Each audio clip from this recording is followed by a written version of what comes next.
श्री उमेद सिंह जी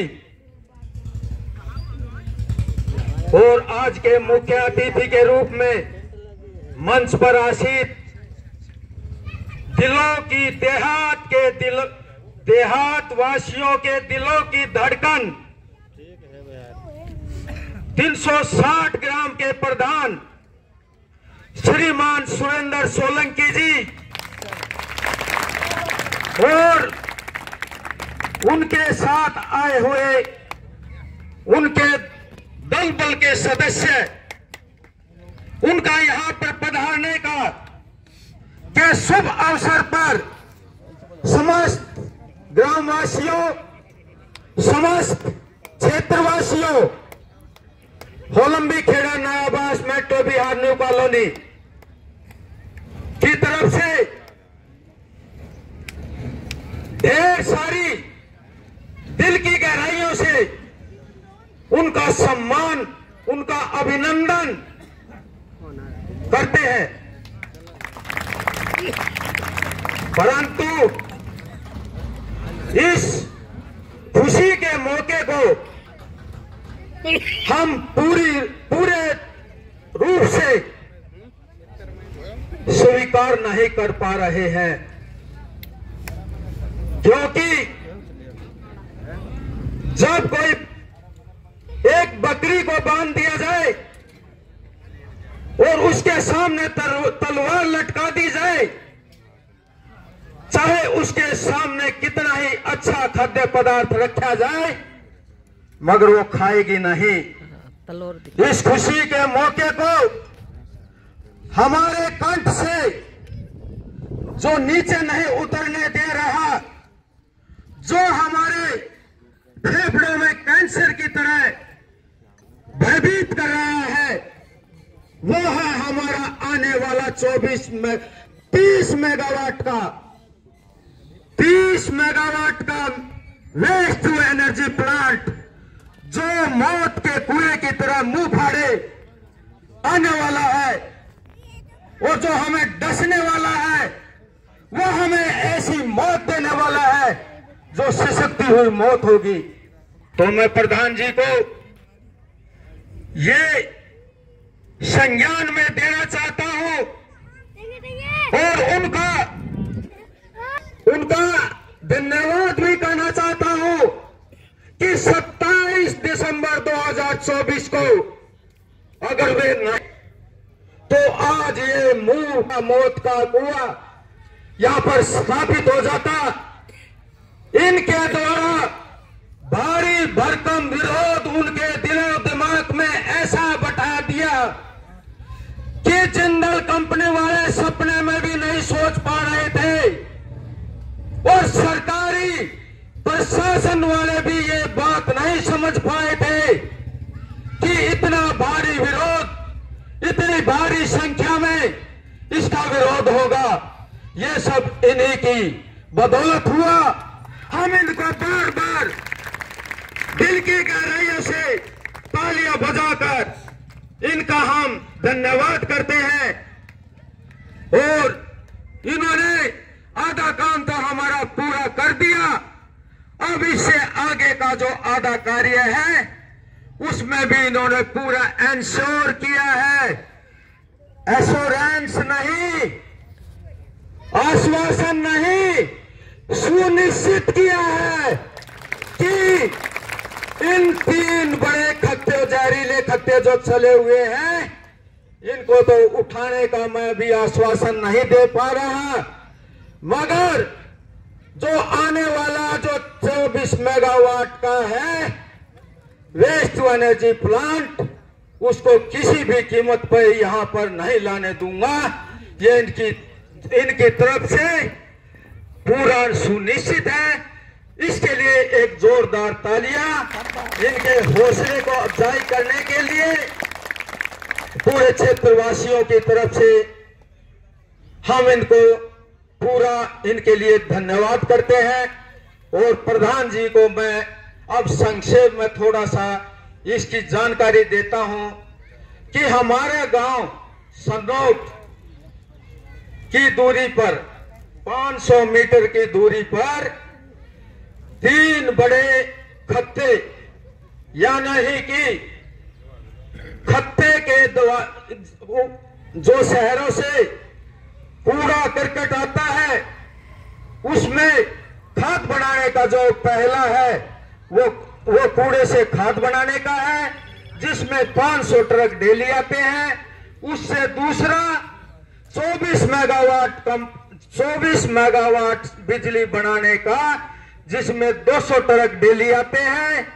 उसके बाद तीसरा TSDF के नाम से दिल्ली के पूरी दिल्ली के विभिन्न शहरी औद्योगिक इकाइयों का, फैक्ट्रियों का एक बहुत महीन विषाक्त पदार्थ जो हमारे वातावरण को सबसे जहरीला बनाता है, वो पूरी दिल्ली का यहाँ पर TSDF में ट्रीटमेंट करके उसको धरती में दबा के उसका डिस्पोजल किया जाता है। ये 3 प्लांट 2010-12 से यहाँ पर हमारे गांव की 500 मीटर की दूरी पे 100 एकड़ जमीन में चल रहे हैं। उनके द्वारा 2010 से पहले हमारा गांव एक बहुत बड़ा खुशहाल गांव था, लेकिन उनके आने के बाद इसके इतने दुष्प्रभाव जो 2010 से आज तक ये गवर्नमेंट जिसको म्युनिसिपल कॉरपोरेशन इनिशिएट करती है, आज तक भी उस दूषित हवा पे अपना कंट्रोल नहीं कर पाए। दूषित हवा के कारण हमारे फेफड़े, हमारे किडनी, कैंसर तक की महामारियों ने हमें घेर लिया है।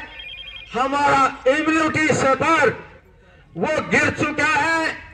यहाँ का एयर पोल्यूशन कंट्रोल वो भी हमेशा डेंजरस जोन पे रहता है, और अनेक बीमारियों के कारण, अनेक विषैली जहरीली गैसों के द्वारा हमारे गांव में डॉक्टर ये मना करते हैं कि ये प्रजनन के लिए क्लाइमेट सूटेबल नहीं है।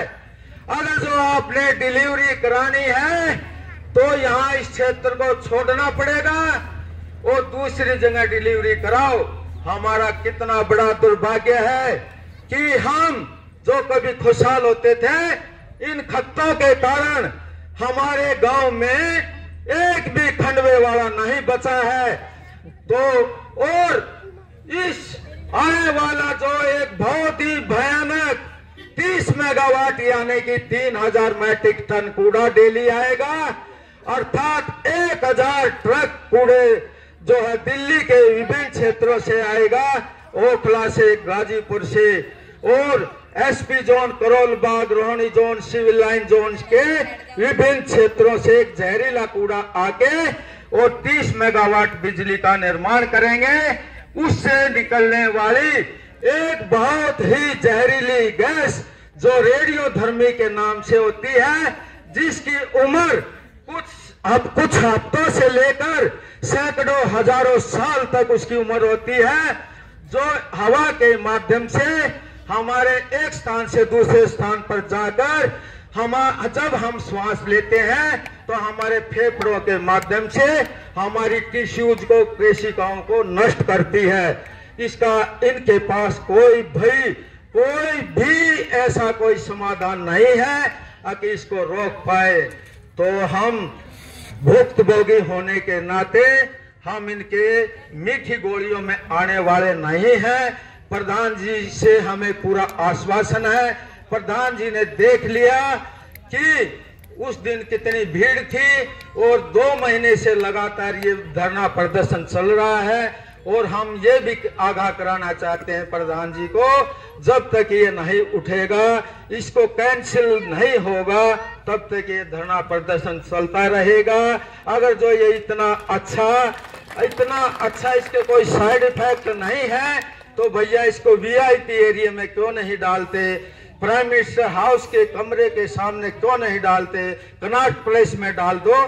तो भैया हमारी तो उनसे ये रिक्वेस्ट है कि इसको आसानी से मान जाओ, नहीं तो ये हम जितने बैठे हैं, चाहे हम संख्या में कितने भी कम हो, लेकिन एक एक के साथ 50-50 आदमी शामिल हो कि हम कितने हो जाते हैं। और हमारे सामने तो एक दिल्ली देहात के 360 गांव 36 बिरादरी के हमारे प्रधान जी जब साथ हैं, तो हाथी का पाँव, हाथी के पाँव में सबका पाँव है। तो मैं तो यही हम करते हैं कि और इससे ज्यादा मैं क्या कहूँ प्रधान जी से, तो उनका यहाँ पर पधारने का समस्त ग्रामवासियों की तरफ से बहुत धन्यवाद करते हैं। लेकिन उससे पहले हम जो इंतजार की घड़ी थी वो खत्म हो चुकी है। हम तो अपने प्रधान के मुखार बिंदु से अब हम ये सुनना चाहते हैं, अगर भैया ये टेंट कल से ही उखड़ जाएगा,